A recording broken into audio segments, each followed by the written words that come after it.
La matinale RCF, le grand invité.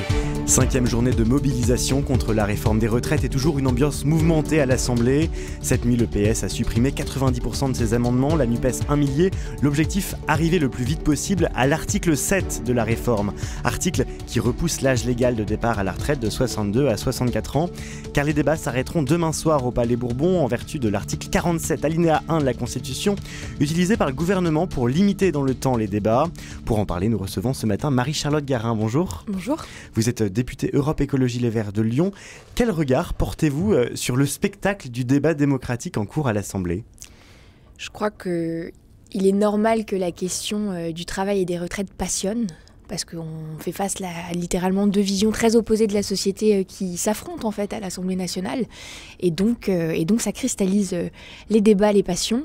Mais je crois que c'est très important tout ça. Puisqu'on voit qu'on a 93% des actifs qui sont opposés au report de l'âge légal, 7 Français sur 10. On a une mobilisation sans précédent dans la rue. On a une intersyndicale qui n'avait jamais été unie sur les 10-15 dernières années. Et donc cette mobilisation, elle est inédite et on se doit d'être à la hauteur de cette mobilisation. Et vous posez la question du modèle de société.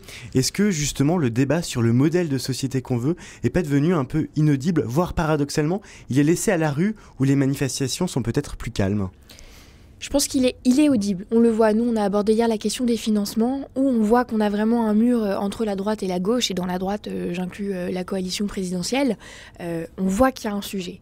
Et que finalement, on a une majorité présidentielle qui est en incapacité de nous proposer un vrai projet de société sur le travail. Et quand je parle de projet de société, je parle de quoi ? Je parle du sens historique qui est que nous sommes en train de réduire le temps de travail sur les 50-100 dernières années. Et là, on a un gouvernement qui nous demande de faire l'inverse, quand bien même nous avons des travailleurs et des travailleuses, et moi j'ai une pensée notamment pour les métiers du soin, qui sont à 90% féminisés, et qui sont ces mêmes personnes qu'on a applaudi à 20h pendant des semaines pour saluer leur courage, leur mobilisation. Et aujourd'hui, finalement, ce sont ces mêmes personnes à qui on demande de travailler plus longtemps. Je ne sais pas si vous le savez, mais moi je l'ai appris en travaillant sur la réforme des retraites. L'espérance de vie d'une infirmière, elle est de 7 ans inférieure à la moyenne des femmes. Donc ce sont à ces personnes-là qu'on va demander de travailler 2 ans de plus. Et c'est là où il y a un problème. Et c'est pour ça qu'en fait on s'oppose très fermement. Parce qu'on a l'impression que ce sont encore les plus précaires à qui on va demander de travailler le plus longtemps. Et en particulier aux femmes, puisque les femmes vont supporter, d'après les analyses des économistes, 60% de l'impact de la réforme. Justement, la place des femmes, la position du gouvernement n'a pas été très claire et elle a été très attaquée parce que sans doute que les femmes devront travailler plus longtemps avec cette réforme. Cette place des femmes, vous avez voulu la remettre au cœur des débats. Qu'est-ce qui vous a choqué ou quelle proposition vous faites pour que cette place des femmes soit mieux mise en avant ? Je crois que la position du gouvernement, elle a été très claire, et notamment par l'intermédiaire du ministre Riester, qui a admis lui-même, alors qu'au début on nous vendait une réforme de justice, d'égalité femmes-hommes. Finalement, il a admis, bah oui, c'est aux femmes qu'on va demander de travailler plus longtemps. Nous, ce qu'on demande et ce qu'on dit, c'est que tant qu'il n'y a pas le retrait en fait de la mesure de départ, du décalage du départ de l'âge légal, cette réforme, elle ne pourra pas servir les femmes. Elle ne pourra pas servir les femmes puisque en prenant les choses, on va dire, par le petit bout de la lorgnette, on ne va pas au bout et donc on n'interroge pas ce que j'appelle les questions de pénibilité, d'inégalité et de parentalité. Pénibilité parce qu'on ne questionne pas et on ne remet pas les critères qui ont été supprimés, et notamment on sait que les troubles musculo-squelettiques, ils augmentent de plus en plus. On ne prend pas en compte la pénibilité des métiers dits féminins que j'évoquais tout à l'heure. Ensuite, il y a la question de l'inégalité. Il n'y a rien qui est fait pour l'inégalité salariale. On nous parle de l'index égalité. Ça n'a pas d'effet, en fait, l'index égalité femmes-hommes, puisque la diminution des inégalités qu'on constate aujourd'hui, elle est le fruit, en fait, de changements structurels. Les index, vous n'y croyez pas, parce qu'il y a aussi un débat sur l'index senior. Vous pensez que ce name and shame, comme on dit, cette mise en avant sur la place publique des index des uns et des autres, des entreprises, ça n'a pas d'effet ? C'est-à-dire que c'est comme l'ensemble des mesures qu'on essaye de mettre en place en France sans donner des moyens de contrôle et de contraintes derrière. Et c'est vrai pour l'index égalité, c'est vrai pour le climat. Enfin, à un moment donné, pour l'inspection du travail, on n'a pas assez d'inspecteurs du travail pour vérifier que tout est respecté. Donc oui, l'index, ça ne fonctionne pas si on n'est pas prêt à contraindre massivement les entreprises. Et pour les contraindre, il faut quoi ? Il faut évidemment des autorités de contrôle, et aujourd'hui la France n'est pas en capacité de les offrir. Moi je préfère qu'on mette les moyens justement sur les questions de parentalité, pour que la question de la parentalité notamment pour les femmes soit prise en compte pour le travail, sur les questions de pénibilité, plutôt que sur des autorités de contrôle. Enfin, à ce moment-là, mettons les moyens pour un vrai service public de la petite enfance, pour que les femmes puissent aller au travail. Et donc ça, ce sont pour vos propositions, les propositions que vous représentez ce matin. Et pour les mettre en avant, au sein de la NUPES, il y a eu une stratégie de blocage avec des milliers d'amendements. Est-ce que ça n'empêche pas aussi le débat et justement l'apport d'arguments comme vous le faites ce matin? Est-ce qu'aujourd'hui, ces arguments, on arrive à les entendre? Je crois qu'ils sont audibles parce que moi, quand je vais en manifestation, sur les marchés, ce dont on me parle les gens, c'est bien en fait d'un projet alternatif et c'est bien du retrait de cette réforme. On ne nous parle pas des questions d'amendement à l'Assemblée.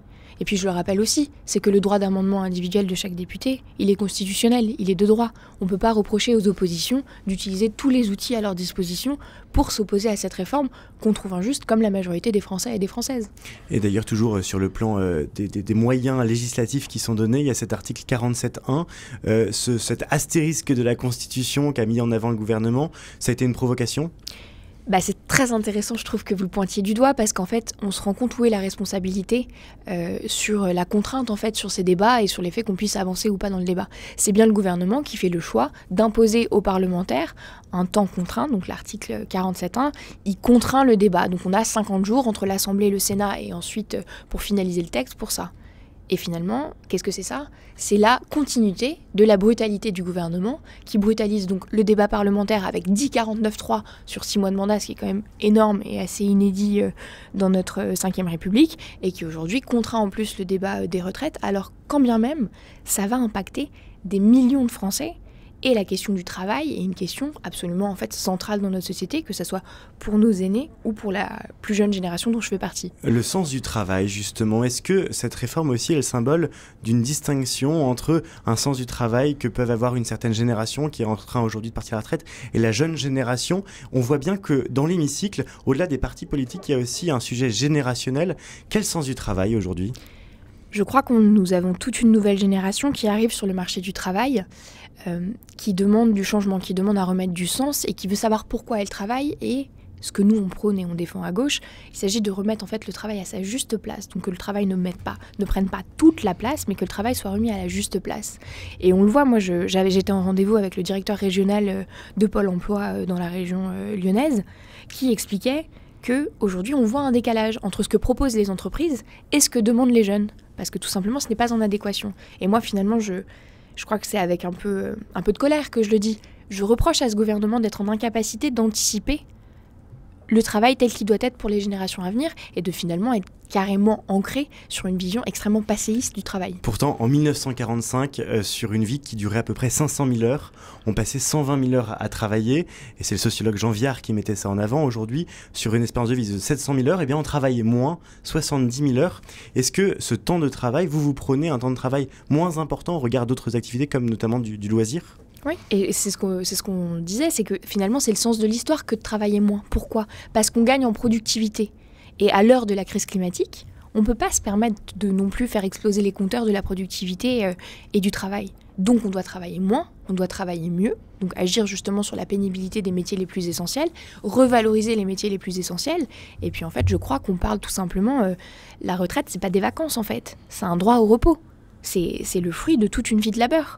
Et donc ça doit être sanctuarisé. Ce droit au repos, il serait logique dans le cas où on aurait une retraite par capitalisation, où chacun cotiserait pour lui-même. Or, le système en France, c'est la solidarité. Chacun cotise pour les autres. Est-ce que ce droit, il a quand même son sens ?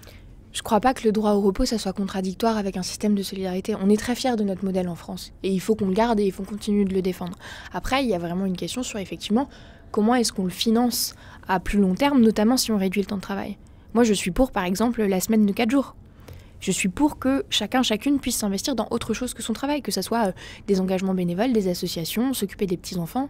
Ça, c'est quelque chose, par exemple, qui n'a pas été pris en compte par le gouvernement. C'est-à-dire que les retraités à qui on va... Enfin, ceux qui auraient dû être à la retraite, à qui on va demander de travailler 2 ans de plus, moi, à chaque meeting contre la réforme des retraites, je demande s'il y a des retraités dans la salle. Et à chaque fois, je demande, est-ce que vous êtes investis dans des associations ? Tout le monde lève la main.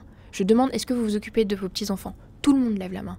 Et tout ça, c'est un angle mort finalement de cette retraite, où on voit bien que le gouvernement n'a une appréciation du travail que s'il a une valeur, entre guillemets, monétaire. Et donc tout le travail qui n'a pas de valeur monétaire, il n'est pas pris en compte par le gouvernement. Le Rassemblement national a décidé de voter une motion de censure ou de déposer une motion de censure d'ici demain soir pour bloquer cette réforme. Vous la voterez ? Alors, nous avons pour principe chez les écologistes de ne rien voter qui vienne du Rassemblement national. Et est-ce qu'à votre tour, vous voterez, vous déposerez une motion de censure ? Non, mais ce qui se passe là avec le Rassemblement national, c'est de la caricature. Ils nous tentent un effet de manche parce qu'ils finalement, sur le fond, ils sont incapables de contribuer au débat. À part nous parler de politique nataliste, il n'y a aucune vision sociale de défense des droits des travailleurs et des travailleuses. Nous sommes avec Marie-Charlotte Garin, députée écologiste de Lyon, et j'aimerais justement revenir avec vous sur une actualité lyonnaise, mais qui peut avoir une incidence sur tout le pays. C'était l'une des mesures phares de son mandat. Le président de la métropole lyonnaise a annoncé hier à nos confrères de la Tribune le report de 2026 à 2028 de l'interdiction faite aux véhicules diesel et aux véhicules essence d'avant 2011 de circuler dans ce qu'on appelle des ZFE, des zones à faible émission. C'est un mauvais signal ou c'est une mesure de clémence à l'égard des plus précaires ? Je crois qu'avoir l'intelligence de constater que le défaut notamment d'accompagnement de l'État sur la mise en place des zones à faible émission nous oblige, quelque part, à réadapter notre stratégie de déploiement au niveau local. Pourquoi ? Parce que je le rappelle, les ZFE, c'est quand même une mesure pour lutter contre les 100 000 morts chaque année de la pollution de l'air. Et évidemment, nous avons une ambition de santé publique, c'est la responsabilité des collectivités, mais c'est surtout la responsabilité de l'État. Et le constat qui est fait après 2 ans de mandat, c'est que, nous sommes dans un contexte inédit. En 2020, à l'heure de la campagne municipale et des élections municipales et métropolitaines, il n'y avait pas l'inflation, il n'y avait pas la crise Covid, il n'y avait pas la crise énergétique. Tout ça, ça n'existait pas. On était en plein dedans puisque le deuxième tour a eu lieu au mois de juin, donc on venait de vivre un premier confinement. Mais est-ce que les écologistes se confrontent à ce principe de réalité ?